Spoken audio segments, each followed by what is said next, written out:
I'm Quality Auto Dave. If you attempt to start your vehicle and it won't start, here's one thing that you can do to check to see if this is an issue, and you'd be surprised that how often we see this.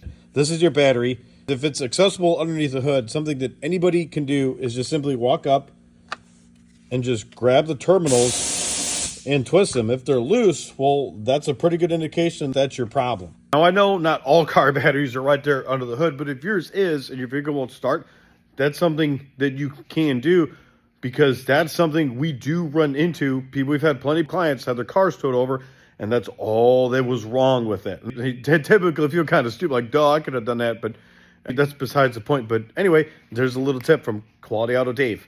Have a great day.